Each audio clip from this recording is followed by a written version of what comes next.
Hi hello வணக்கம். இன்னைக்கு நம்ம படத்தோட கதையில ஹர் சாப்டர் 2 அப்படின்னு சொல்லிட்டு ஒரு தெலுங்கு படத்தோட கதையை தான் இன்னைக்கு நம்ம பார்க்க போறோம். இந்த படத்தோட கதையில ஒரு 2 கொலை நடந்திருக்கும். அந்த 2 கொலையை யார் பண்ணாங்க அப்படிங்கிறதுக்காக விசாரிக்கிறதுக்காக நம்ம ஹீரோயின் போறாங்க. ஆனா போன இடத்துல நம்ம ஹீரோயினுக்கு ஒரு மிகப்பெரிய அதிர்ச்சி ஒண்ணு காத்திருக்கு.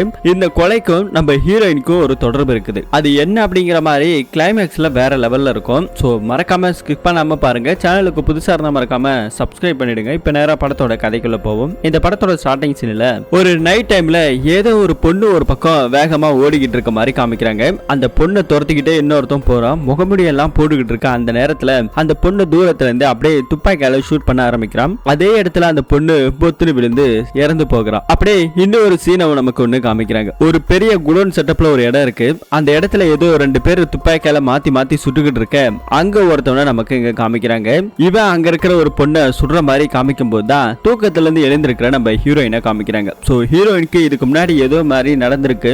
அது அவங்களுக்கு அடிக்கடி தூங்க விடாம கனவுல வந்து டிஸ்டர்ப் பண்ணிக்கிட்டே இருக்கு. ஏஞ்சி காஃபி குடிச்சுக்கிட்டு இருக்காங்க. அதுக்கப்புறம் ஒரு போன் கால் ஒன்று வருது. பதட்டத்துல உடனே கிளம்பி போறாங்க. நம்ம ஹீரோயின் ஒரு போலீஸ்ங்க, நேம் அர்ச்சனா. சிட்டியில இருக்கக்கூடிய காட்டு பகுதியில ஒரு 2 கொலை கேஸ் ஒன்று நடந்திருக்குது. அதுவும் துப்பாக்கியால சுட்டு கொலை பண்ணிருக்காங்க சொல்லி இன்ஃபர்மேஷன் வந்ததுக்காக தான் இங்க விசாரிக்கிறதுக்காக நம்ம ஹீரோயின் டீம் எல்லாம் கூப்பிட்டுக்கிட்டு போயிட்டு இருக்காங்க. சோ ஃபாரன்சிக்கலா வந்து செக் பண்ணிக்கிட்டு இருக்காங்க. அப்போ ஒரு பக்கத்துல ஒரு ஆண் சடலம் ஒண்ணு கிடக்குது. இன்னும் கொஞ்சம் தூரம் தள்ளி போனா ஒரு பெண் சடலம் ஒண்ணு கிடக்குது. இந்த 2 பேத்தையுமே துப்பாக்கியால சுட்டு கொலை பண்ணிருக்காங்க. ஆண் சடலத்தை துப்பாக்கியால சுட்டது 9mm புல்லட்டால சுட்டப்பட்டிருக்குது. ஆனா பொண்ணு சுட்டதுக்கான ஆதாரம் எதுவுமே கிடையாது. புல்லட் எங்கேயுமே கிடைக்கல அப்படிங்கிற மாதிரி சொல்றாங்க. இப்போ அந்த இடத்துல நம்ம ஹீரோயின் போயிட்டு அந்த பொண்ணோட சடலத்தையும் பாக்குறாங்க. திருப்பி பார்க்கும்போது தான் தெரியுது இந்த பொண்ணை லாங் ஷாட்ல இருந்து சுட்டிருக்காங்க. கண்டிப்பா மேலே ஏதாவது கிடைக்கும், செக் பண்ணி பாருங்கன்னு சொல்லி இதுக்கு முன்னாடி கிடைக்கலன்னு சொல்ல எஸ்ஐ கிட்ட சொல்லிக்கிட்டு இருக்காங்க. அந்த எஸ்ஐ போலீஸ்காரன் தேடுறான் அப்படின்னு சொல்லி ஃபாரன்சிக் டீமை கூட்டிட்டு போறாரு. அதே நேரத்துல இன்னொரு பக்கத்துல ஃபாரன்சிக் செக் பண்ணிட்டு இருந்தாங்க இல்லையா, இப்ப 2 எவிடன்ஸ் ஒண்ணு கிடைச்சிருக்குது. அதாவது சீட்டு கார் ஒண்ணு இருக்குது. அந்த கார்ல இருக்க சீட் பெல்ட்ல ஒரு ரத்த கரை ஒண்ணு இருக்குது. இறந்து போன பெண்ணு இருக்கா இல்லையா, அவளோட நைல்ல ஒரு மனுஷனோட ஹியூமன் டிஷ்யூ வந்துட்டு கொஞ்சம் இருக்குது. அதாவது தசை ஏதோ கொஞ்சம் இருக்கு நகத்துல, அதையும் எடுத்திருக்கிறாங்க. இது 2 எடுத்துட்டு போயிட்டு இதுக்கு முன்னாடி கிரைம் நடந்த லிஸ்ட் இருக்கும் இல்லையா, அவங்களோட டிஎன்ஏவோட மேட்ச் பண்ணி பாக்குறோம் அப்படிங்கிற மாதிரி சொல்லிக்கிட்டு இருக்க ஹீரோயின் அந்த காருக்குள்ள வந்து செக் பண்றாங்க. அந்த சீட் பெல்ட்ல ரத்த கரை இருக்கிறதையும் பாக்குறாங்க. கீழே வந்துட்டு ஏதோ ஒரு பேப்பர் இருக்கு. அந்த பேப்பரை எடுத்து பார்த்தா இந்த பையனும் இந்த பொண்ணும் இதுக்கு முன்னாடி ஒரு ரிசார்ட்ல தங்கி இருக்கிறதுக்கான பில் வந்துட்டு அதுல இருக்கு. இந்த பில் அட்ரஸ் நோட் பண்ணுங்க அப்படிங்கிற மாதிரி சொல்லிட்டு இங்க இருந்து போலீஸ்காரங்க கிளம்புறாங்க. அதே இடத்துல இருக்கிற எஸ்ஐ ஒருத்தர், நல்ல வேலை மேடம், நீங்க இந்த மீடியாக்காரங்க வர்றதுக்கு முன்னாடி எல்லாத்தையும் முடிச்சிட்டீங்க, ஓகே அப்படிங்கிற மாதிரி எல்லாம் சொல்லி பேசிக்கிட்டு இருக்க ஹீரோயின் சைடு மிரர்ல எதையோ பாத்துக்கிட்டே போறாரு. இப்ப இறந்து போன 2 பேர் யார் அப்படிங்கிறது இது நேரம் வரைக்கும் தெரியல. இப்பதான் அந்த எஸ்ஐ நம்ம ஹீரோயின் கிட்ட சொல்றாரு. இறந்து போன பையனோட பேரு விஷாலு. கொலை நடந்த டைம்னு பார்த்தா ஒரு 8 to 10 நைட் டைம்ல, இந்த டைம்ல தான் கொலை நடந்திருக்குன்னு ஃபாரன்சிக்ல சொல்லியிருக்காங்க. அது மட்டும் இல்லாம செக்ஸுவலா ரொம்ப ஆக்டிவா இருந்திருக்கிறாங்க அப்படிங்கறதையும் சொல்லிட்டு இருக்காங்க. அவரோட பாடியில ஒரு புல்லட் ஒன்று இருந்திருக்கிறதையும் கண்டுபிடிச்சிருக்காங்க. சோ இதுதான் வந்துட்டு பையனோட டீட்டெயிலா இருக்கு. ஆனா பொண்ணோட டீட்டெயில்னு பார்த்தா இது வரைக்கும் எதுவுமே தெரியல. அந்த பொண்ணை பத்தியும் விசாரிக்க சொல்லியிருக்காங்க. இப்போ போஸ்ட்மார்ட்டம் பண்றதுக்காக அந்த பையனோட பாடி அங்க போயிருக்காங்க. இறந்து போன அந்த பையனோட வீட்டுக்கு இன்ஃபார்ம் பண்ணிருக்காங்க. இறந்து போனவரோட மனைவி இங்க ஹாஸ்பிட்டலுக்கு வந்திருக்காங்க. சோ இப்பதான் நம்ம போலீஸ்காரங்களுக்கே தெரியுது இறந்து போனது ஹஸ்பண்ட் ஒய்ஃபோ லவ்வர்ஸோ கிடையாது. இவங்க 2 பேரும் இல்லீகல் அஃபேர்ல இருந்திருக்காங்க. சோ அப்படி இருக்கிறவங்க யாராவது கொலை பண்ணிருக்கணும்னாக்கா ஒண்ணு இறந்தவரோட பொண்டாட்டியே பண்ணிருக்கணும், இல்லனா அந்த பொண்ணு சைடுல இருந்து பண்ணிருக்கணும்னு போலீஸ்காரங்க சந்தேகப்படுறாங்க. இப்ப இறந்தவரோட பொண்டாட்டி வந்திருக்கிறா, பேரு வனிதா. அவங்க கிட்ட போலீஸ்காரங்க விசாரிக்கும் போது எனக்கு இந்த விஷயமே தெரியாது, போலீஸ்காரங்க இப்ப சொன்னதுக்கு அப்புறம் தான் தெரியும் அப்படின்னு சொல்லி அந்த பொண்ணு கூடவே அண்ணன் வேற ஒருத்தன் வந்திருக்கான். அவனோட பேரு அனில். சோ அனில் கிட்ட விசாரிக்கிறாங்க. அந்த மாதிரி அவருக்கு யாருக்கும் பகையோ, அவரு யாரு கூட சண்டை போடுறதோ இந்த மாதிரி எதுவுமே கிடையாது, ரொம்ப நல்ல மனுஷன் அப்படிங்கிற மாதிரி எல்லாம் பேசிக்கிட்டு இருக்காங்க. சோ இது வரைக்கும் எதுவும் தகவல் எதுவும் கிடைக்கல. மேபி ஏதாவது கிடைச்சதுனால சொல்றோம்னு சொல்லி போலீஸ்காரங்க அங்க இருந்து ஆறுதல் சொல்லிட்டு கிளம்புறாங்க. இப்போ போஸ்ட்மார்ட்டம் ரிப்போர்ட் பண்ணாங்க இல்லையா, அங்க இருக்கிற ஒரு டாக்டர்கிட்ட கேக்குறாங்க. அந்த டாக்டர்கிட்ட கேட்கும்போது கூட இன்னும் அந்த புல்லட் எடுக்கல அப்படிங்கிற மாதிரி சொல்றாங்க. கொலை அந்த இடத்துல 2 எவிடன்ஸா கிடைச்சிருக்கு. ஆக்சுவலி அந்த திசு வந்துட்டு வேற ஒருத்தர் தாவும், பிளட் கரை இருந்தது இல்லையா, அதுவும் வேற ஒருத்தர் தான் இருந்தது. அப்படி கணக்கு பண்ணி பார்த்தா கொலை நடந்த இடத்துல 2 பேர் இருந்திருக்கணும். அவங்களோட வயசுன்னு கணக்கு பண்ணா 25 to 30 இருக்கும் அப்படிங்கிற மாதிரி சொல்லிக்கிட்டு இருக்காங்க. இப்ப இதெல்லாம் பேசி முடிச்சதுக்கு அப்புறம் ஹீரோயின் வெளியே வராங்க. பிரஸ்காரங்க வேற ரொம்ப சுத்துப்பட ஆரம்பிச்சிட்டாங்க. இது பாருங்க விசாரணை போயிட்டு இருக்கு, எதுவா இருந்தாலும் விசாரணைக்கு அப்புறம் தான் சொல்லுவோம் அப்படின்ற மாதிரி ஹீரோயின் சொல்லிட்டு போறாங்க. அங்க இருக்கிற எஸ்ஐ, இது பாருங்க விசாரணை முடிச்சதுக்கு அப்புறம் கண்டிப்பா நாங்களே உங்களை கூப்பிட்டு சொல்றேன்னு சொல்லிட்டு போறாங்க. அதே மாதிரி கார்ல போயிட்டே இருக்காங்க. இன்னொரு இடத்துல சிசிடிவி ஃபுட்டேஜ் எல்லாம் செக் பண்ண சொல்லி இருக்காங்க. அப்போ ரெண்டாவது ஒரு பொண்ணு இறந்தா இல்லையா, அந்த பொண்ணோட டீடைல் கிடைச்சிருக்குது. அவ பேரு ஸ்வாதி அப்படிங்கறதா. அவங்க ஹஸ்பண்ட் ஒரு 6 மாசத்துக்கு முன்னாடி ஒரு ஆக்சிடென்ட்ல இறந்து போயிட்டாங்க. சோ அதுக்கப்புறம் இவரோட இல்லீகல் அஃபேர்ல இருந்திருக்கிற விஷயமும் போலீஸ்காரங்களுக்கு தகவல் கிடைச்சிருக்கு. இப்ப அவங்களோட வீட்டுக்கு சொல்லி இருக்காங்க. சொன்னது மட்டும் இல்லாம அந்த பொண்ணு பத்தி பக்கத்துல விசாரிக்க சொல்லி இருக்காங்க. இதெல்லாம் ஒரு பக்கம் இருக்க, ஒரு போலீஸ் ஆபீசரை பாக்குறதுக்காக நம்ம ஹீரோயின் போயிருக்காங்க. அவங்க கிட்ட பேசிட்டு இருக்கும் போது தான் நம்ம ஹீரோயின் ஒரு 6 மாசத்துக்கு முன்னாடி சஸ்பெண்ட் ஆயிருக்காங்க போலீஸ் டிபார்ட்மெண்ட்ல இருந்து. ஒரு டீம் வர்றதுக்குள்ள ஒரு ஆபரேஷன் இவங்களா இறங்கி பண்ணதால டீம்ல இருக்கக்கூடிய ஒரு நபர் இறந்து போயிட்டாங்க. சோ அந்த நபர் இறந்து போனதால தான் சஸ்பெண்ட் ஆயிருக்காங்க. சோ இந்த விஷயத்தை தெரிஞ்சுக்கிட்டு இந்த கேஸை சீக்கிரமா முடிக்கவும் சொல்றாங்க. சோ அந்த பேரை மறைக்கிறதுக்காக இந்த கேஸை நீ முடிச்சுதான் ஆகணும்னு சொல்லிட்டு அங்க இருக்க ஒரு ஆபீசர் சொல்லிட்டு போறாரு. இப்ப வீட்டுல வந்து நம்ம ஹீரோயின் குளிச்சிட்டு இருக்க, அப்ப கையில இருந்து ஒரு மோதிரம் கீழே விழுந்துருது. அந்த மோதிரத்தை பார்க்கும்போது ஒரு பிளாஷ்பேக் ஒன்று நமக்கு காமிக்கிறாங்க. ஹீரோயின் ஒருத்தரை ரொம்ப லவ் பண்ணிருப்பாங்க. ஒரு ஹோட்டலுக்கு சாப்பிடும் போது கூட பில்லு கட்ட முடியாது அப்படின்னு சொல்லி பேசிக்கிட்டு இருக்க, பில்லு நானே பே பண்றேன், இனிமே உன் கூட சாப்பிடவே வரமாட்டேன்னு சொல்லிக்கிட்டு இருக்க, அந்த பில் பேப்பர்ல ஒரு ரிங்கை வச்சு ப்ரொபோசல் எல்லாம் பண்ணிருப்பாரு. அது இவங்களுக்கு ரொம்பவே பிடிச்சிருக்கும். அவங்கள தான் நம்ம ஹீரோயின் ரொம்ப உருகி உருகி லவ் பண்ணிருப்பாங்க. இப்படி உங்களோட லவ் சந்தோஷமா போயிட்டு இருக்கதா, அவரு அதே போலீஸ் டிபார்ட்மெண்ட்ல சேர்ந்த ஒரு ஆளு தான். அவர் கொடுத்த ரிங்க தான் இங்க இவங்க இன்னமும் போட்டிருக்காங்க. அப்படியே திடீர்னு அலாரம் அடிக்கிற சத்தம் கேட்டு ஹீரோயின் எழுஞ்சிக்கிறாங்க. பிளாஷ்பேக்லாம் முடிஞ்சு போச்சு. அடுத்து நம்ம ஹீரோயின் இறந்து போன பொண்ணு இருக்கா இல்லையா, அவளுக்கு அம்மா மட்டும்தான். சோ அவங்கள பாக்குறதுக்காக போறாங்க. அங்க இருக்கிற போலீஸ்காரர் என்ன சொல்றாருன்னா, அவங்க அம்மா கிட்ட இறந்து போன விஷயம் கேட்ட உடனே மயக்கம் போட்டு விழுந்துட்டாங்க, ஹாஸ்பிட்டல் நாங்க இப்பதான் சேர்த்தோம் அப்படிங்கிற மாதிரி எல்லாம் சொல்லிக்கிட்டு இருக்காங்க. இன்னொரு பக்கம் நியூஸ் பேப்பர்னு வைரல் ஆயிடுச்சு. இறந்து போன 2 கொலைக்கான காரணம் என்னன்னு இது வரைக்கும் போலீஸ்காரங்க கண்டுபிடிக்கல. ஆனா இவங்க 2 பேரும் இல்லீகல் அஃபேர்ல இருந்திருக்கிறாங்க மட்டும் தெரிய வருது அப்படின்னு ஏகப்பட்ட நியூஸஸ் இங்க ஸ்ப்ரெட் ஆயிட்டே இருக்கு. ஃபாரன்சிக்ல அங்க கிடைச்ச 2 சாம்பிளை வச்சு டெஸ்ட் பண்ணதை எந்த ஒரு கிரைம் மேட்ச் ஆகல அப்படிங்கிற மாதிரி சொல்லிட்டாங்க. இன்னொரு பக்கத்துல விசாரிக்கிறதுக்காக இறந்து போனார் இல்லையா, இறந்து போன அந்த விஷால் அவங்க வீட்டுல போயிட்டு அவங்க மனைவி கிட்ட விசாரிக்கிறாங்க. அவங்க 2 பேருமே லவ் மேரேஜ் பண்ணிருக்காங்க. ரொம்ப ஹாப்பியா தான் இருந்திருக்காங்க. ஆனா இந்த மாதிரி ஒரு இல்லீகல் அஃபேர் இருக்குன்னு எனக்கு சத்தியமா தெரியாது, இப்பதான் எனக்கே தெரியும் அப்படிங்கிற மாதிரி சொல்றாங்க. உங்களோட ஹஸ்பண்ட் ரொட்டீன் ஒர்க் என்ன அப்படின்னு சொல்லி ஹீரோயின் கேட்கும் போது தான் அவர் காலையில ஜிம்முக்கு போவாரு, ஆபீஸ் போவாரு, ஆபீஸ் விட்டோடனே நேரா வீட்டுக்கு வருவாரு. ஏதாவது வெளியே போகணும், ட்ரிங்க்ஸ் பண்ணணும்னா கூட என்கிட்ட சொல்லிடுவாரு. அவங்களுக்கு ஃப்ரெண்ட்ஸ் பார்த்தா ஆபீஸ்லயும் வெளியே அவரோட காலேஜ் மட்டும் இருக்காங்க அப்படிங்கிற மாதிரி சொல்லிக்கிட்டு இருக்காங்க. சோ இதெல்லாம் ஒரு பக்கத்துல இருக்க, ஹீரோயினுக்கு ஒரு போன் கால் வருது. வெளியே நின்று பேசிக்கிட்டே இருக்கும்போது அந்த பொண்ணு ஒளிஞ்சு நின்று ஜன்னல்ல இருந்து பாக்குறத நம்ம ஹீரோயின் பாத்துறாங்க. பார்த்தோன்னே அந்த பொண்ணு ஒளிஞ்சு போறா. நம்ம ஹீரோயினுக்கு அவன் மேல கொஞ்சம் சந்தேகமும் இருக்குது. அதே இடத்துல அக்கம் பக்கத்துல விசாரிக்க சொல்லியிருக்காங்க இல்லையா, அதையும் விசாரிச்சிருக்காங்க. இப்போ ஃபாரன்சிக்ல இருந்து ஹீரோயினுக்கு கூட்டு மேட்ச் ஆகல இல்லையா, அந்த ரெக்கார்டையும் காமிக்கிறாங்க. இந்த மாதிரி அங்க கிடைச்ச எவிடன்ஸோட எது கூடயுமே மேட்ச் ஆகல அப்படிங்கிற மாதிரி சொல்லிட்டாங்க. இப்ப என்ன பண்றதுன்னு தெரியாம ஹீரோயின் தவிச்சுக்கிட்டு இருக்க, இறந்து போனவரோட வீட்டுக்கு போயிட்டு ஹீரோயின் விசாரிக்க ஆரம்பிக்கிறாங்க. அந்த பையனோட வீட்டுல விசாரிக்கும் போது, அந்த வனிதாவுக்கும் என் அண்ணனுக்கும் ஆசைப்பட்டுதான் கல்யாணம் பண்ணி வச்சோம். கல்யாணம் ஆன ஒரு 6 மாசத்துல எங்க அண்ணன் இறந்து போயிட்டாரு. இறந்து போனதுக்கு அப்புறம் அவளோட கேரக்டரே சேஞ்ச் ஆயிடுச்சு. அவளோட லைஃப பாத்துக்கிட்டு சந்தோஷமா கிளம்பி போயிட்டா. அவளை பார்த்தாலே எனக்கு பிடிக்கல அப்படிங்கிற மாதிரி எல்லாம் சொல்லிக்கிட்டு இருக்காங்க. இன்னொரு விஷயம் என்னன்னா, என் அண்ணன் அப்பப்ப டென்ஷனாவே இருப்பான், ஏன்னா அந்த பொண்ணு கல்யாணம் பண்ணதுல இருந்து அப்படிதான் இருக்கிறான் அப்படிங்கிற மாதிரி சொல்லிட்டு இருக்காங்க. இப்போ சிசிடிவி ஃபுட்டேஜ் எல்லாம் செக் பண்ணி சொல்லியிருந்தாங்க இல்லையா, கிட்டத்தட்ட ஒரு 460 வெஹிக்கிள் அந்த பக்கமா கிராஸ் ஆயிருக்கு. கிராஸ் ஆனதுல ஒருவோட வெஹிக்கிள்ஸ், அதாவது ஒரு டாடா ஏசி வேன் மட்டும் பாத்தீங்கன்னா நம்பர் மிஸ் மேட்சா இருக்கு. சோ எங்களுக்கிட்டமும் அந்த வேன் தான் சந்தேகமா இருக்கு அப்படிங்கிற மாதிரி ஹீரோயின் கிட்ட சொல்றாங்க. அந்த வேன் எங்க இருக்கு அப்படிங்கிற மாதிரி கண்டுபிடிங்க அப்படிங்கிற மாதிரி ஒரு பக்கம் சொல்லிக்கிட்டு இருக்காங்க. சோ அது தேடி ஒரு பக்கம் அந்த ஏரியாவில் இருக்கிற எல்லா இடத்துலயும் சுத்து போட்டு தேடிக்கிட்டு இருக்காங்க. இதெல்லாம் ஒரு பக்கம் போயிட்டு இருக்க, இன்னொரு போலீஸ் ஸ்டேஷனை காமிக்கிறாங்க. அங்க ஏதோ ஒரு தகவல் ஒண்ணு கிடைச்சிருக்கு. ஒரு வீட்டுல ஒரு அழுகுன வாடை நாட்டை வந்துகிட்டே இருக்குன்னு சொல்லிட்டு அங்க இருக்க இடத்துக்கு போயிட்டு இருக்காங்க. கதை உள் பக்கமா பூட்டி இருக்கு. கதவை உடைச்சிட்டு உள்ள போய் பார்த்தா தெரியுது, ஒரு வயசானவர் இறந்து போய் கிடக்குறாரு. விசாரிச்சு பார்த்ததுல யாரோ சில கொள்ளையர்கள் வீட்டுக்கு வந்திருக்கிறதாவும் இவங்களுக்கு தகவல் கிடைச்சிருக்குது. உடனே அதையும் ஃபாரன்சிக்கு அனுப்பி வைக்கிறாங்க. இப்ப போலீஸ்காரங்க டீம் என்ன பண்றாங்கன்னா, இறந்து போன அந்த பையனோட சைட்ல இருந்தவங்களும் பொண்ணோட சைட்ல இருந்தவங்களும் எல்லாத்தையும் கூட்டு ஒவ்வொன் பை ஒன்னா விசாரிச்சுக்கிட்டே இருக்கிறாங்க.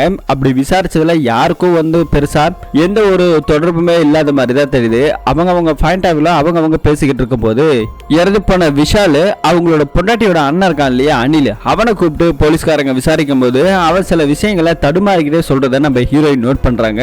அது மட்டும் இல்லாம கொலை பண்ணது யாரா இருந்தாலும் அவங்களை சும்மா விடக்கூடாது அப்படிங்கிற மாதிரி கொஞ்சம் எமோஷனலா பேசிட்டு இருக்க ஹீரோயினுக்கு ஒரு போன் கால் வருது. அந்த ஒரு டாடா ஏசி ஒன்னு தேடிட்டு இருந்தாங்க இல்லையா, அது ஒரு இடத்துல நிப்பாட்டி இருக்கிறத கண்டுபிடிச்சிருக்காங்க போலீஸ்காரங்க. அங்க நின்னுகிட்டு இருக்க வண்டி நம்பரும் வண்டியோட இந்த சேஸ் நம்பருமே எதுவுமே மிஸ் மேட்சா இருக்குது, எதுவுமே மேட்ச் ஆகல. சோ இப்போ எப்படி கண்டுபிடிக்கிறது அப்படிங்கிற மாதிரி சொல்லும்போது அந்த வண்டியோட விஆர்ஐ நம்பர் செக் பண்ணவும் சொல்லிட்டு இருக்காங்க. சொன்னது மட்டும் இல்லாம இப்போ அந்த இடத்துக்கு ஸ்பாட்டுக்கு போலீஸ்காரர் வராரு. அந்த வண்டி யாரோடதுன்னு பார்க்க சொல்லியிருக்காங்க இல்லையா, அந்த வேலையை ஒரு பக்கம் தேடிக்கிட்டு இருக்காரு. இன்னொரு சீன்ல பார்த்தா ஹீரோயினுக்கு ஒரு போன் கால் வருது. அங்க இருக்கிற ஒரு ஆபீசர் தான் போன் பண்ணிருக்காரு. உங்ககிட்ட ஒரு முக்கியமான விஷயமா பேசணும், இது உங்களோட பர்சனல் விஷயம், சீக்கிரமா உடனே கிளம்பி வாங்க அப்படிங்கிற மாதிரி சொல்லிக்கிட்டு இருக்கும்போது ஹீரோயின் கார்ல போயிட்டு இருக்காங்க. போயிட்டு இருக்கும் போதுமே சைடு மிரர்ல எதையோ பாத்துக்கிட்டே போறாங்க. அடிக்கடி நம்ம ஹீரோயின் ஏன் அப்படி பாக்குறாங்க அப்படிங்கறதே தெரியல. இப்போ அந்த இடத்துக்கு போன உடனே அங்க இருக்கிற ஒரு ஆபீசர் என்ன சொல்றாருன்னா, இப்போ கொலை நடந்துச்சு இல்லையா, அவங்கள 2 பேருமே சுட்டது ஒரே துப்பாக்கில இருந்து சுடப்பட்ட 9mm புல்லட் தான். அது மட்டும் இல்ல மேடம், சுடப்பட்ட துப்பாக்கி செமி ஆட்டோமேட்டிக் துப்பாக்கி அப்படிங்கிற மாதிரி சொல்லிக்கிட்டு இருக்கும்போது ஹீரோயினுக்கு ஷாக் ஆகுது. இது மட்டும் இல்லாம இதுக்கு முன்னாடி உங்களோட கேஸ்ல இருந்த துப்பாக்கி சுட்டதும் இதே துப்பாக்கி தான், இப்ப சுட்டிருக்கிறது இதே துப்பாக்கி தான். சோ கண்டிப்பா முன்னாடி நடந்த கொலை இப்ப நடந்திருக்கிற இந்த கொலையை சேம் ஒரே ஆள் தான், ஒரே பேட்டர்ன்ல ஒரே துப்பாக்கியால பண்ணதான் சொல்லும்போது ஹீரோயினுக்கு ஒரு நிமிஷம் கதி கலங்கி போகுது. பேச்சு மூச்சு இல்லாம திரும்ப ஒரு பிளாஷ்பேக்கு ஒண்ணு போறாங்க. அந்த பிளாஷ்பேக்ல கேஸ்ன்னு சொல்லிட்டு ஒரு கிரௌடிய பிடிக்கிறதுக்காக போறேன்னு சொல்லிட்டு ஒரு டீம் ரெடி பண்றாங்க. டீம் ரெடி பண்ணிட்டு போகும்போது பேக்கப் பண்றதுக்காக அடிஷனலா ஒரு ஃபோர்ஸுமே அனுப்புறதா சொல்லி போலீஸ் டிபார்ட்மெண்ட் இவங்கள்ட்ட சொல்லியிருக்காங்க. சொன்னது மட்டும் இல்லாம இவங்க கிளம்பி போயிட்டு இருக்கும்போது போலீஸ்காரங்களுக்கு ஒரு போன் கால் நம்ம ஹீரோயினுக்கு தான் வந்திருக்கு. இந்த மாதிரி பேக்கப் பண்ற டீமோட வண்டி வர வழியில பஞ்சர் ஆயிடுச்சா, சரி பண்றதுக்கு 1 hour ஆகும் அப்படிங்கிற மாதிரி சொல்லிக்கிட்டு இருக்க இவங்க அந்த லொகேஷனுக்கு போயிருக்காங்க. சோ கேசவ பிடிச்சே ஆகணும், ஏன்னா இந்த தடவை விட்டு அவனை எப்பவுமே பிடிக்க முடியாது சொல்லிக்கிட்டு இருக்க நம்ம ஹீரோயினோட லவர் தான் அங்கதான் இருப்பாரு. டீமோட லீடர் என்ன முடிவு எடுத்தாலும் எங்களுக்கு சம்மதம் சொன்னவனே இவங்கள துப்பாக்கி எடுத்துட்டு உள்ள போயிட்டு பிடிக்கலாம் சொல்லி முடிவு பண்ணி அந்த குடோனுக்குள்ள போறாங்க. குடோனுக்குள்ள போகும்போது ஆப்போசிட்ல இருக்கிற ரவுடிங்க புகையெல்லாம் போட்டு பயங்கரமா சுட ஆரம்பிச்சிட்டாங்க. இப்படி போலீஸ்காரங்களும் ரவுடி மாத்தி மாத்தி சுட்டதுல நம்ம ஹீரோயினோட காதலன் அங்கேயே சுடுவாங்கி இறந்து போறாரு. சோ அதை பார்த்து அவங்க மடியில தான் அவரு இறந்து போயிட்டாரு.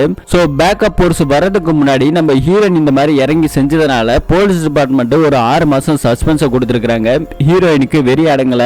அந்த கேஸவை எப்படியாவது பிடிக்கணும் அப்படிங்கிற மாதிரி சொல்லிக்கிட்டு இருக்கும்போது துப்பாக்கி பயிற்சி எல்லாம் எடுத்துக்கிட்டு இருக்காங்க. அதுக்கப்புறம் தான் சஸ்பெண்ட் முடிஞ்சு நம்ம ஹீரோயின் திரும்ப ஜாயின் பண்ணிருப்பாங்க டியூட்டில. இப்ப இன்னொரு இடத்துக்கு போன் கால் வருது கரண்ட்ல. இப்ப அங்க போய் பார்க்கும்போது ஒரு ஆபீசர் இதனால் வரைக்கும் இந்த கேஸ்ல எந்த ஒரு முன்னேற்றமும் இல்லையே அப்படிங்கிற மாதிரி சொல்லிக்கிட்டு இருக்க அந்த கேஸ் ஃபைல் என்ஐஏக்கு மாத்துறதா சொல்லி முடிவு பண்ணிருக்காங்களாம். சோ இவங்களோட மேல் இடத்துல இருக்கவங்களுக்கு அந்த கேஸ் ஃபைல் எல்லாம் கொடுக்கப்பட்டிருக்குது. சோ அவங்களும் வந்துட்டு விசாரிச்சதுல கண்டிப்பா இந்த கொலையை வந்து கேசவ் தான் பண்ணிருக்கணும். சோ அவனோட கன்ல இருந்து சுடப்பட்ட புல்லட்ஸ் தான் இது அப்படிங்கிற மாதிரி சொல்லும்போது இதை ஆல்ரெடி நான் விசாரிச்சுட்டேன். சோ நம்ம 2 பேரும் சேர்ந்து வேணா இந்த கேஸை இன்வெஸ்டிகேஷன் பண்ணலாம் அப்படின்னு சொல்லி ஹீரோயின் சொல்ல அவங்க எதுவுமே வேண்டாம் நாங்க பாத்துக்கிறோம் அப்படிங்கிற மாதிரி சொல்லிக்கிட்டு இருக்காங்க. சோ கேஸ் ஃபைல் எல்லாத்தையும் எடுத்துக்கிறாங்க.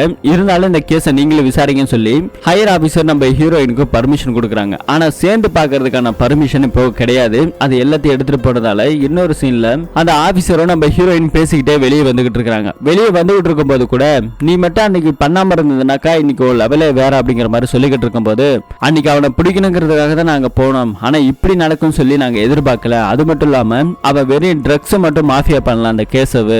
சோ அவங்க கிட்ட நிறைய கன்ஸ் இருக்குது. அன்னைக்கு நீங்க பேக்கப் போர்ஸே வந்திருந்தாலுமே கூட அவங்க கிட்ட இருக்கிற ஆயுதங்களுக்கு மத்தியில நம்மளாம் ஒரு ஆளே கிடையாது அப்படின்ற மாதிரி பேசிக்கிட்டு இருக்கும்போது ஆப்போசிட்ல ஒரு கார்ல ஒரு ஃபைலோட ஒருத்தவன் நின்னுட்டு இருக்கான். சோ அடிக்கடி நம்ம ஹீரோயினை ஃபாலோ பண்ணிக்கிட்டே இருந்திருக்கான் போல. சோ அந்த ஃபைலை எடுத்துக்கிட்டு இப்ப நம்ம ஹீரோயின் நேரா மேல வந்திருக்காங்க. அங்க இருக்கிற ஒரு போலீஸ்காரரை கூப்பிட்டு பேசிக்கிட்டு இருக்கும்போது இறந்து போன அந்த பொண்ணோட பத்தி ஏதாவது டீடைல்ஸ் கிடைச்சதா அப்படின்னு சொல்லி கேட்டா இது வரைக்கும் எந்த டீடைலும் கிடைக்கல மேடம் அப்படிங்கிற மாதிரி சொல்லிக்கிட்டு இருக்காங்க. அந்த பொண்ணு நிறைய பேர்த்தோட அஃபேர்ல இருந்திருக்கா அப்படின்னு சொல்லி கேட்டாலும் இவரு எதுவுமே பேசாம அவதியா இருக்காரு. ஆனா இந்த போலீஸ்காரருக்கும் அந்த இறந்து போன பொண்ணுக்கும் தொடர்பு இருந்திருக்குது. அதுக்கான போட்டோஸ் எல்லாம் நிறைய இருந்திருக்கு. அதை தான் நம்ம ஹீரோயின் பார்த்திருக்காங்க. இது அந்த போலீஸ்காரங்கள்ட்ட கொடுக்கும்போது இதை பார்த்தோன்னே அந்த போலீஸ்காரர் ரொம்ப அமைதியா இருக்கிறாரு. அப்பதான் இது எப்படி கிடைச்சது அப்படிங்கிற மாதிரி ஒரு பிளாஷ்பேக்கை காமிக்கிறாங்க. ஹீரோயின் அந்த ஹையர் ஆபீசர்கிட்ட பேசிட்டு வரும்போது அடிக்கடி சைடு மிரர் வேற பார்த்துக்கிட்டே இருந்தாங்க இல்லையா, அது நம்ம ஹீரோயினை ஒருத்தவங்க ஃபாலோ பண்ணிருக்காங்க. அந்த ஃபாலோ பண்ணவர் அதே கார்ல நின்றுட்டு இருக்கும்போது ஹீரோயினை போயிட்டு கேட்க ஆரம்பிச்சிட்டாங்க, எதுக்காக என்ன ஃபாலோ பண்ற, யாரா நீங்க கேட்கும்போது அவங்க கிட்ட தனியா பேசுன்னு சொல்லி இந்த மாதிரி நான் வந்துட்டு ஒரு பிரைவேட் டிடெக்டிவ், சோ உங்களை ரொம்ப நாளா தனியா பேசுன்னு சொல்லி முடிவு பண்ணிருந்தேன். இறந்து போனா இல்லையா அந்த பொண்ணை பத்தின டீடைல்ஸ் தான் இது அப்படிங்கிற மாதிரி சொல்லிக்கிட்டு இருக்கும்போது சில போட்டோஸ் எல்லாம் கொடுக்குறாங்க. நான் அவங்களை ரொம்ப நாளா ஃபாலோ பண்ணிட்டு இருந்தேன். அந்த பொண்ணோட அண்ணன் தான் ஃபாலோ பண்ண சொல்லி என்கிட்ட சொன்னாரு. சோ ஃபாலோ பண்ணும்போது இந்த மாதிரி ஒரு போலீஸ்காரர் கூட அஃபேர் இருக்கிறத நான் கண்டுபிடிச்சேன். அந்த பொண்ணு இறந்ததுக்கு அப்புறம் அதே போலீஸ்காரர் இந்த கேஸை இன்வெஸ்டிகேஷன் பண்றது எனக்கு ரொம்ப ஷாக்கிங்கா இருந்தது. உங்ககிட்ட இந்த விஷயத்தை பத்தி பேசணுங்கிறதுக்காக தான் இப்ப தனியா கொடுத்திருக்கேன் அப்படிங்கிற மாதிரி சொல்லிட்டு அவர் அங்கிருந்து கிளம்புறாரு. கிளம்பினதுக்கு அப்புறம் தான் இங்க இருக்கிற போலீஸ்காரங்கள்ட்ட கொடுத்திருக்காங்க. இருக்காங்க. இப்ப அந்த போலீஸ்காரரை கஸ்டடியில வச்சு அடிக்கவே ஆரம்பிச்சிட்டாங்க. ஒழுங்கா உண்மையை சொல்றா, எதுக்காக நான் அந்த பொண்ணை கொலை பண்ணேன்னு சொல்லி கேட்கும்போது, மேடம் இந்த மாதிரி அந்த பொண்ணு கூட நான் அஃபேர்ல இருந்ததுன்னா உண்மைதான். நாங்க ஒரு டேட்டிங் ஆப் மூலமா சாட் பண்ண ஆரம்பிச்சோம். அப்படியே ஒருத்தர் மாத்தி ஒருத்தர் பேச ஆரம்பிச்சோம். ஒரு கட்டத்துல நாங்க எல்லை மீறி போனோம். அதுல இருந்தா நாங்க 2 பேரும் இல்லீகலா அஃபேர்ல இருந்தோம். ஆனா கொஞ்ச நாளுக்கு அப்புறம் அவளே போன் பண்ணி இதெல்லாம் நமக்கு செட் ஆகாது அப்படின்னு சொல்லி நிப்பாட்டிட்டா. அதுக்கப்புறம் நானும் அதை விட்டுட்டேன். பெருசா எதுவுமே கேர் பண்ணிக்கிறது கிடையாது. ஆனா திடீர்னு அன்னைக்கு கொலை நடந்த இடத்துல அவளை பார்த்ததுக்கு அப்புறமே எனக்கு ஒரு மாதிரி ஷாக்கிங்கா இருந்தது.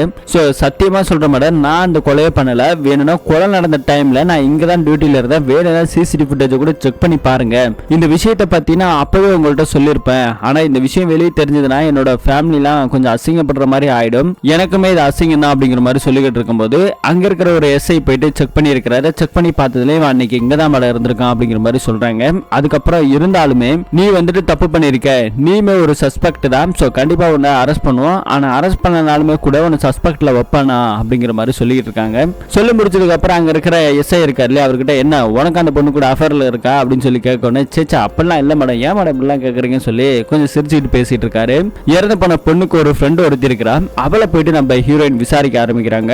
அவகிட்ட விசாரிக்கும் போது கூடமே இந்த மாதிரி அவ ரொம்ப நல்ல பொண்ணு தான். ஆனா காலேஜ்ல படிக்கும்போது யார்கிட்டயுமே எதுவுமே பெருசா ஷேர் பண்ணிக்க மாட்டா, பேசிக்க மாட்டா. ஆனா அதே இடத்துல ஒரு 2-3 வருஷத்துல அவகிட்ட ஒரு மிகப்பெரிய சேஞ்சஸ் நான் பார்த்தேன். ஒர்க்குக்கு போகும்போது கூடமே சரி மேடம், அவ ரொம்பவே பசங்களுக்கு கூட அவ்வளவு ஈஸியா பேசி பழகிடுவா. ஆனா எவ்வளவு சீக்கிரமா பழகுறாளோ அவ்வளவு சீக்கிரமா பிரேக்கப் பண்ணிடுவா. சோ அவகிட்ட அந்த மாதிரி ஒரு விஷயம் இருக்கு. ஆனா அவளுக்கு கல்யாணம் ஆனதுக்கு அப்புறம் நான் அவகிட்ட பேசுறதோ கான்டாக்டோ எதுவுமே கிடையாது அப்படிங்கிற மாதிரி சொல்லிட்டு இருக்காங்க. இறந்து போனதுக்கு அப்புறம் தான் எனக்கே தெரியும் அப்படிங்கிற மாதிரி சொல்றாங்க. அதுக்கப்புறம் இறந்து போன அந்த பொண்ணு இருக்காங்க இல்லையா, அவங்களோட அம்மா கிட்ட இந்த போலீஸ்காரோட போட்டோ காமிச்சு கேட்கும்போது, இந்த போலீஸ்காரை நான் ஹாஸ்பிட்டல் தான் பார்த்தேன், இதுக்கு முன்னாடி நான் எங்கேயுமே பார்க்கல. என் பொண்ணு காணாம போயிட்டான்னு சொல்லிட்டு நான் ஆல்ரெடி கம்ப்ளைண்ட் கொடுத்தேன். அவ வைசாக் போறதா சொல்லிட்டு தான் கிளம்புனா. ஆனா இப்படி இறந்து போவாரு சொல்லி எனக்கு கண்டிப்பா தெரியாது அப்படிங்கிற மாதிரி இவங்க ஒரு பக்கம் ஸ்டேட்மெண்ட் கொடுத்திருக்காங்க.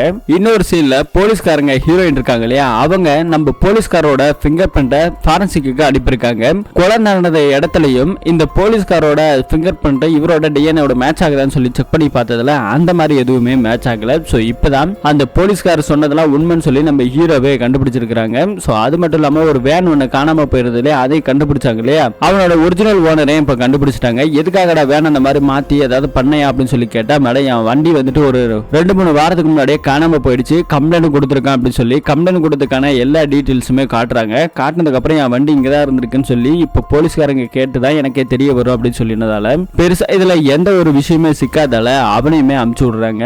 ஹீரோயின் இப்ப வீட்டுக்கு வந்து யோசிச்சுட்டு இருக்காங்க. ஹீரோயின் வந்துட்டு அவங்க லவரோட இருக்கும்போது கூட ஹீரோயினுக்கு என்ஐஏல சேரணும்னு சொல்லிட்டு ரொம்ப நாள் ஆசை. சோ அப்படி ஒரு அப்ளிகேஷன் போட்டிருப்பாங்க. ஆனா இந்த விஷயத்தை கூடமே நம்ம ஹீரோ கிட்ட சொன்னதே கிடையாது இது நாள் வரைக்கும். சோ அது ஒரு சஸ்பென்ஸாவே வச்சிருந்திருப்பாங்க. சோ அந்த விஷயம் அவருக்கு தெரிஞ்சு கூட என்கிட்ட சொல்லி இருக்கலாம்ல அப்படின்னு சொல்லி பேசிட்டு இருப்பாரு. இப்படி அன்பா இருந்தவரை தன்னால இறக்க வச்சிட்டோமே அப்படின்னு சொல்லி ஒரு குற்ற உணர்ச்சியில தான் ஹீரோயின் வாழ்ந்துகிட்டு இருக்காங்க. அது மட்டும் இல்லாம இந்த கொலைக்கான எல்லா காரணத்தையும் செக் பண்ணி பாக்குறாங்க. ஆனா எதுவுமே மேட்ச் ஆகல. ஆனா ஒரு நியூஸ் பேப்பர்ல இன்னொரு கிரைம் ஏரியா பிரான்ச் பத்தி ஒரு நியூஸ் ஒன்னு இருக்குது. தொடர்ச்சியா சில வீடுகள்ல ஆள் இல்லாத வீடுகளா நோட்டமிட்டு சில கொள்ளையர்கள் கொள்ளை அடிக்கிறதாவும் கொலை பண்ணதாவும் சொல்லிக்கிட்டு இருக்காங்க. சோ இப்படியே அந்த டீட்டெயில வச்சு செக் பண்ணும் போது அதுல துப்பாக்கியால சுடப்பட்டதும் கொல்லப்பட்டதும் தெரிய வருது. அந்த துப்பாக்கி ஒரு செமி ஆட்டோமேட்டிக் துப்பாக்கி அப்படின்னு சொல்லி கேள்விப்பட்ட உடனே ஹீரோயினுக்கு பேர் அதிர்ச்சியா இருக்கு. சோ இது மாதிரி கன்னை சப்ளை பண்றது எல்லாமே அந்த கேசப் அப்படிங்கிறவர் தான். சோ இப்போ இந்த கேஸை பத்தி விசாரிக்கிறதுக்காக இந்த ஒரு டீட்டெயிலையும் கேதர் பண்றதுக்காக அந்த போலீஸ் ஆபீசர் வர சொல்றாங்க. அப்பதான் அவரு ஒரு சில விஷயங்களை சொல்றாங்க. இந்த மாதிரி தொடர்ச்சியா இந்த மாதிரி கொலைகள் நடந்துகிட்டு இருக்கு. ஆனா இதுக்கான காரணத்துக்கு பின்னாடி இருக்கிற துப்பாக்கி இது எல்லாத்தையும் வச்சு பார்க்கும்போது 9mm புல்லட்டும் செமி ஆட்டோமேட்டிக் கன்னாவும் தான் இருக்குது. சோ இது கண்டிப்பா அந்த கேஸை தான் பண்ணிருப்பான்னு சொல்லி ஹீரோயின் ஒரு பக்கம் சந்தேகப்பட்டுக்கிட்டு இருக்காங்க. இன்னொரு சீன்ல எஸ்ஐ கிட்ட இந்த இறந்து போனவங்களோட ஃப்ரெண்டோட டீடைல் எல்லாரோட மொபைலுமே அந்த கால் ஹிஸ்டரி எல்லாத்தையும் எடுக்க சொல்லியிருப்பாங்க. சோ இப்போ அது எல்லாத்தையுமே எடுத்து கொடுத்ததுக்கு அப்புறம் இறந்து போன அந்த பையனோட மச்சான் அனில் இருக்கான் இல்லையா, அவனோட போன் நம்பர் ஒண்ணுதான் அப்படிங்கிற மாதிரி சொல்லியிருப்பான். ஆனா இன்னொரு நம்பர்ல இருந்து அவன் நிறைய பில் காட்டுற மாதிரி தெரியுது. அந்த நம்பரை ட்ரேஸ் பண்ண சொல்லியிருக்காங்க. இப்படி இந்த கேஸ் கொஞ்சம் கொஞ்சமா போயிட்டு இருக்கு. இன்னொரு இடத்துல இருந்து போன் கால் வருது. அந்த என்ஐஏல இருந்து தான் கால் பண்ணிருக்காங்க நம்ம ஹீரோயினுக்கு. இந்த மாதிரி அடுத்த டைம்ல பிராக்டிகலாவும் ஒரு கோர்ஸ் ஒன்னு இருக்கு, இதுல நீங்க வந்து ஜாயின் பண்ணுங்க, இதுல நீங்க ஜாயின் பண்ணீங்கன்னா என்ஐஏல சீக்கிரமா சேர்ந்துடலாம், நான் ரெக்கமெண்டேஷன் பண்றேன்னு சொல்லி இந்த கேஸை விசாரிச்சுக்கிட்டு இருக்க அவனே வாண்டடா வந்து கேட்டுக்கிட்டு இருக்கான். இது நம்ம ஹீரோயினுக்கு பிடிக்கல. என்ன நடந்தாலும் சரி நான் இந்த கேஸை முடிக்காம வரமாட்டேன்னு சொல்லி அவருக்கே பதில் சவாலா கொடுத்துட்டு இருக்கிறாரு. இன்னொரு இடத்துல அந்த அனில் இருக்கான் இல்லையா, அவனோட போன் ஹிஸ்டரி வச்சு விசாரிச்சதுல அவன் இன்னொரு நம்பரை யூஸ் பண்ணிருக்கிறது தெரிய வருது. எதுக்காகடா நீ இன்னொரு நம்பரை யூஸ் பண்ண, அது ஏன் எங்க கிட்ட சொல்லலன்னு சொல்லி அவனை அடிச்சு கேட்கும்போது தான் அவன் சில உண்மைகளை இங்க சொல்ல வரான். இது மாதிரி மேடம், என்னோட தங்கச்சியோட வீட்டுக்காரன் பல பெண்களோட சுத்துறது எனக்கு பிடிக்கல, அதனால அவன் எங்க போறான் எங்க வரான் அப்படிங்கறத ஃபாலோ பண்ணிட்டு இருந்தேன். அப்படி ஃபாலோ பண்ணும்போது ஒரு டிடெக்டிவ்மே நான் போட்டேன். ஆனா அதை மீறியுமே நான் ஃபாலோ பண்ணும்போது அவன் ஒரு பொண்ணு கூட, ஸ்வேதா அப்படிங்கிற ஒரு பொண்ணு கூட அவன் அஃபேர்ல இருக்கிறது எனக்கு தெரிய வந்துச்சு. ஸோ அதனால அவனை சும்மா மிரட்டுங்கிறதுக்காக ஒரு அடியால ஒருத்தனை வச்சு சும்மா மிரட்டி விட்டுறலாம், பயன்படுத்தி விட்டுறலாம் சொல்லி தான் பிளான் பண்ணேன். ஆனா மற்றபடி கொலையெல்லாம் நான் பண்ணல அப்படிங்கிற மாதிரி சொல்றான். நீ யார்கிட்ட வச்சு அவனை மிரட்ட சொன்னு சொல்லி கேட்கும்போது அதனோட டீடைல்ஸ், போன் நம்பரையும் கொடுக்குறான். அப்படி செக் பண்ணி பார்த்ததுல அவன் மேல ஏகப்பட்ட கேஸ்லாம் இருக்குது. கட்ட பஞ்சாயத்து மட்டும் இல்லாம நிறைய வண்டிகளை திருடி சேஸ் நம்பர்லாம் மாத்திர ஒரு அக்யூஸ்ட் தான் அவன். ஸோ அவனோட லொகேஷனுக்கு போய் பிடிக்கும்போது அவன் இங்க போலீஸ்காரங்களை அடிச்சு துரத்திட்டு வேகமா ஓடி போயிடறான், தப்பிச்சு போயிடறான். போலீஸ்காரங்களை அடிச்சதுனால இப்ப அவனை எப்படி பிடிக்கிறது அப்படிங்கிற மாதிரி ஒரு பக்கம் விசாரிச்சுக்கிட்டு இருக்க, சம்பந்தமே இல்லாம நம்ம ஹீரோயின் ஒரு டிவிக்கு பேட்டி கொடுக்குறாங்க. இந்த மாதிரி ஒரு பொண்ணோட கடத்தல் வழக்குல அவனுக்கு சம்மந்தப்பட்டிருக்கு, கிட்னாப்பரு, இவனை எங்க பார்த்தாலும் உடனடியே இன்ஃபார்ம் பண்ணுங்க போலீஸ்க்கு அப்படிங்கிற மாதிரி சொல்லி ஒரு நியூஸ்ல ஆட் ஒண்ணு கொடுத்துறாங்க. இது ஒரு பக்கம் போயிட்டு இருக்க, இன்னொரு பக்கத்துல இந்த கொள்ளைலாம் நடந்துகிட்டு இருந்தது இல்லையா, அந்த டீம்ல இருக்கிற யாராவது ஒருத்தவங்களாவது அவங்களோட ஃபேஸ் கட்ட பாத்தீங்களா சொல்லி கொள்ளை நடந்த இந்த வீட்டுல இருக்கிற ஆளுங்களை கேட்டா நகை பணத்துக்காக வந்து கொள்ளை அடிச்சாங்க, அதை தடுக்க பண்ண சில பேர் கொலையும் பண்ணிருக்கிறானுங்க, ஆனா ஃபேஸ் எல்லாம் ஃபுல்லா கவர் பண்ணி வந்ததால அவனோட முகத்தை எங்களால பார்க்க முடியல, ஆனா துப்பாக்கி இருந்தது அப்படின்னு சொல்லி கேக்குறாங்க. துப்பாக்கி வந்து நான் அந்த போட்டோ வச்சு கேட்கும்போது இந்த துப்பாக்கி மாதிரிதான் இருந்துச்சு, ஆனா எங்களுக்கு அந்த நேரத்துல எப்படி இதுதான் அதுன்னு கன்ஃபார்ம் பண்ண முடியும்னு சொல்லி பயந்துட்டு இருக்காங்க. இப்போ அந்த மிரட்ட சொல்லி ஒரு ஆளை அனுப்பிச்சு விட்டான்ல அண்ணங்காரன், அவங்க தப்பிச்சு ஓடனோட ஒரு வழியா போலீஸ்காரங்க பிடிச்சிருக்காங்க. பிடிச்ச அவனையுமே ஹீரோயின் போலீஸ் ஸ்டேஷனுக்கு இழுத்துட்டு வர சொல்லியிருக்காங்க. இன்னொரு சீன்ல போலீஸுக்கு அங்க இருக்க ஃபாரன்சிக்ல இருந்து ஒரு போன் கால் வருது, ஒரு டிஎன்ஏவோட அந்த சாம்பிள் மேட்ச் ஆயிருக்கு அப்படின்னு சொன்ன உடனே ஹீரோயினுக்கு பயங்கர ஷாக்கு. என்ன யாரோடது அப்படின்னு சொல்லி கேட்டா இந்த வீடுகள்ல கொள்ளை அடிக்கிற இந்த டீமோடையும் அவங்களோட பிங்கர் பிரிண்டோடையும் இப்ப நடந்திருக்க கொலையோட ரெண்டுமே ஒரே ஆளு தான், ஒரே மாதிரி மேட்ச் ஆகுது அப்படின்னு சொல்லி ஃபாரன்சிக்ல சொன்ன உடனே அடுத்த நிமிஷம் இங்க அந்த தப்பிச்சு பண்ண பிடிச்சிட்டு வந்தாங்க இல்லையா, அவனை அடிச்சு கேக்குறாங்க எதுக்காகடா அந்த கொலையெல்லாம் பண்ண அப்படின்னு சொல்லி கேட்டா நான் யார பண்ண, நான் எந்த கொலையும் பண்ணல, கொள்ளையும் அடிக்கல அப்படிங்கிற மாதிரி சொல்லிக்கிட்டு இருக்கும்போது அந்த டாடா ஏசி வேனை காமிக்கிறாங்க. இந்த வேனை நீ தானே மாத்தின அப்படின்னு சொல்லி கேட்டா ஆமா இது என்கிட்ட ஒருத்தவங்க கொண்டு வந்து கொடுத்தானுங்க, அவனுங்க அடிக்கடி நிறைய இந்த மாதிரி வண்டியோட வீக்கல் நம்பர் மாத்துறது, சேஸ் நம்பர் மாத்துறதுன்னு கொண்டு வருவானுங்க, அப்படி அவனுங்க தான் இந்த டாடா ஏசியை கொண்டு வந்தானுங்க, அவனுக்காக தான் நான் மாத்தி கொடுத்தேன் அப்படின்னு சொல்லும்போது அவனுக்கு யாருன்னு சொன்னோன்னு பேரெல்லாம் சொல்றான். போன் நம்பர் கொடுறா அப்படின்னு சொல்லி கேட்டா போன் நம்பர் கொடுக்க மாட்டேன்னு சொல்றான். அடி வாங்கினார்ல அந்த போலீஸ்காரர் இவனை போட்டு பொலன்னு எடுக்கிறாரு. அதுக்கப்புறம் நம்பரையும் கொடுத்துறான். இவனோட போன் ஹிஸ்டரியோட டீடைல்ஸ்லாம் எடுக்கும்போது அதிகமா பேசின இவன் சொன்ன அந்த டைம்ல அந்த டேட்ல அந்த நம்பரும் வந்திருக்குது, அந்த நம்பரையும் ட்ரேஸ் ஓவர் பண்ணிட்டு இருக்காங்க. இதெல்லாம் ஒரு பக்கம் போய்கிட்டு இருக்க, அந்த ட்ரேஸ் ஓவர் பண்ணாங்க இல்லையா, அந்த டீமே இங்க ஒரு இடத்துல உட்காந்துருக்கு, சாப்பிட்டுட்டு இருக்கிறானுங்க, போன் எல்லாம் அங்கதான் இருக்குது. இப்ப இந்த இடத்துக்கு தான் போலீஸ்காரங்களும் வராங்க. வந்தவனே அவனுங்களும் தப்பிச்சு போகணுங்கிறதுக்காக துப்பாக்கியால சுடல ஆரம்பிக்கிறாங்க. ஆனா நம்ம ஹீரோயின் இருக்காங்களே இவங்க எல்லாருமே சேர்ந்து அங்க இருக்கிற அந்த டீமையே சுத்து போட்டு பிடிக்க ஆரம்பிச்சிடறாங்க. பிடிக்க ஆரம்பிச்ச அடுத்த நிமிஷம் தான் அங்க இருக்கிற அந்த ரவுடியை பிடிச்சி இழுத்துட்டு வராங்க. இழுத்துட்டு வந்து அவனை கஸ்டடியில வச்சு அடிச்சு விசாரிக்கும் போது தான் அவன் ஒரு உண்மைய விஷயத்த சொல்றான். இந்த மாதிரி நானா வந்துட்டு அவங்கள எதுவும் பண்ணல, என்கிட்ட வந்து ஒருத்தவன் பணம் கொடுத்தான், பணம் கொடுத்து அந்த பொண்ணு இனிமே யாரோட வாழ்க்கையிலுமே நுழையக்கூடாது அப்படிங்கிற மாதிரி சொல்லி பணம் கொடுத்தான்னு சொல்றாங்க. அது யாரா அப்படின்னு சொல்லி அவங்ககிட்ட கேட்டாதான் இங்க பயங்கரமான ஒரு ட்விஸ்டே ஓபன் ஆகுது. என்ன அப்படின்னா இறந்து போனாலே விஷால்னு சொல்லிட்டு அவனோட தம்பிக்காரன் தான் இவங்கிட்ட பணத்தை கொடுத்து எங்க அண்ணி வந்துட்டு நிறைய பசங்களோட தப்பு பண்ணிட்டு இருக்கா, இனிமே எந்த பசங்க கூடயுமே தப்பு பண்ணக்கூடாது அப்படிங்கிறதுக்காக அவளை அடிச்சு கொஞ்சம் மிரட்ட சொல்லி பணம் கொடுத்துருப்பான். ஸோ அதுக்கப்புறம் உன்னை மிரட்ட தானே சொன்னா, அதுக்காக ஏன்டா கொலை பண்ண அப்படின்னு சொல்லி கேட்டா இங்க இருக்கிற ரவுடி நான் வேணும்னு கொலை பண்ணல, சந்தர்ப்ப சூழ்நிலை அப்படி மாதிரி அமைஞ்சிருச்சுன்னு சொல்லி ஒரு பிளாஷ்பேக் சொல்ல ஆரம்பிக்கிறான். நைட்டு ஒரு 8 to 10 இருக்கும். அந்த டைம்ல அவங்க ரெண்டு பேருமே கார்ல வந்துகிட்டு இருந்திருப்பாங்க, இல்லீகல் அஃபேர்ல இருந்தவங்க. அப்படி வழி மறிச்சு இந்த டாடா ஏசில தான் போயிருப்பானுங்க. டாடா ஏசில போனது மட்டும் இல்லாம அந்த பொண்ணை மட்டும் தான் அடிச்சு வெளியே இழுத்துட்டு வருவானுங்க. இழுத்துட்டு வந்து மிரட்டும் போது திடீர்னு அந்த விஷால் இருக்கான் இல்லையா, அவன் என்ன பண்ணுவான்னா ரவுடிங்களை அடிக்கிறதுக்காக போவான். அப்படி சண்டை நடந்துட்டு இருக்கும்போது ரவுடிங்க கிட்ட இருக்கிற ஒரு துப்பாக்கி கீழே விழுந்துரும். அந்த துப்பாக்கி எடுத்து விஷால் மிரட்டுவான், தயவு செஞ்சு அவளை விட்டுடுங்களா, விட்டுட்டு போயிடுங்க அப்படின்னு சொல்லி கேட்கும்போது பின்னாடி இன்னொரு ரவுடி வந்து அந்த விஷாலுங்கிறவனை அடிச்சு துப்பாக்கியால சுட்டிருப்பாங்க.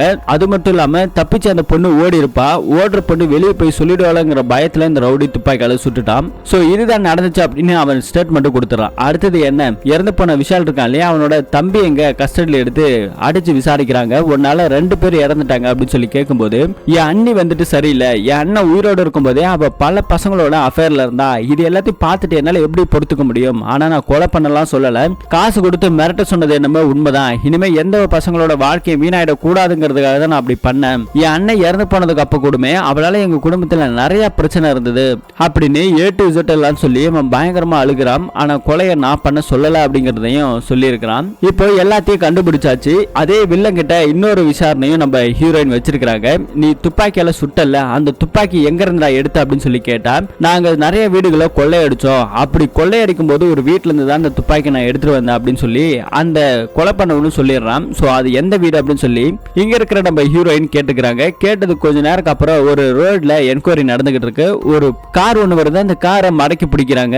ஒரு நிமிஷம் உன்னோட டிரைவிங் லைசன்ஸ் எல்லாத்தையும் குடுடா அப்படின்னு சொல்லி விசாரிக்க ஆரம்பிக்கிறாங்க. விசாரிச்ச ஆரம்பிக்கும் போது தான் உன் வீட்டுல இருந்த துப்பாக்கி யாரோடது அப்படின்னு சொல்லி கேட்ட, எந்த துப்பாக்கி அப்படின்னு சொல்லி இவன் தெரியாத மாதிரி கேட்டதுல அடிச்சு கேட்கும் போது தான் சொல்றான், இந்த மாதிரி எனக்கு கிஃப்டா கொடுக்குறான் அப்படிங்கிற மாதிரி. அந்த கேசவங்கிறவன் தான் இவன் கூட ரிலேட்டிவா இருந்திருக்காங்க. அந்த ரிலேட்டிவ்ங்கிற கேசவன் தான் இந்த துப்பாக்கி இவன் கிட்ட கொடுத்துருக்காங்க. அது மட்டும் இல்லாம இவனும் அவனுக்கு நிறைய பணத்தை கொடுத்துருக்கான். அவன் இருக்கிற இடமும் இவனுக்கு தெரியும் அப்படிங்கிற மாதிரி அந்த கேசவ் இருக்கிற இடத்த இப்ப நம்ம ஹீரோயின் கிட்ட சொல்லிட்டாங்க. ஹீரோயினுக்கு பல நாள் வெறி பகை இருக்குது. கேசவ் தானே தன்னோட காதலனா கொலை பண்ணாங்க, அவன் தானே இது எல்லாத்துக்கும் காரணம் சொல்லி அவனை பிடிக்கலான்னு சொல்லி போறதுக்கு அந்த நேரத்தில் நம்ம ஹீரோயினுக்கு ஒரு லெட்டர் ஒன்று வருது.